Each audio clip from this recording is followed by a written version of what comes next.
Where is decriminalisation of sex work currently implemented?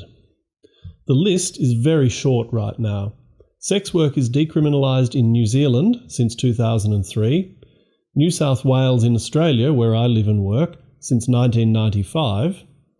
It was the first place in the world to fully decriminalise sex work, and the Australian Capital Territory as of July 2018.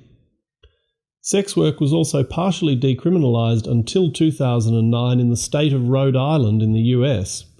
This happened because legislators drafting laws to regulate sex work mistakenly assumed that all sex workers work on the street, which gives you a glimpse of how poorly many people, especially those trying to control sex workers, understand what our business is and how we go about it. There are very strong movements led by sex workers, academics and large NGOs like Amnesty International at work all around the world fighting to have sex work decriminalised. The state of South Australia is very close to implementing decriminalisation, and there is also a chance that Washington DC may also decriminalise sex work soon.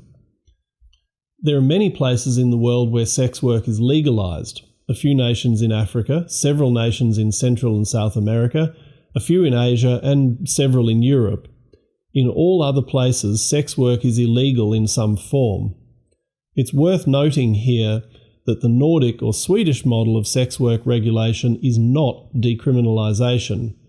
Despite many sex work abolitionists claiming that it is, the Nordic model decriminalises sex workers but criminalises their clients instead. So it's just another form of criminalisation that aims to abolish sex work entirely, while being palatable to people who consider themselves to be progressive. It's truly surprising when you look hard at the sex work industry just how strongly it has been under attack, and yet no state or country has ever stamped it out. Sex work will always happen. The only question is whether sex workers have to be the collateral damage of abolitionism.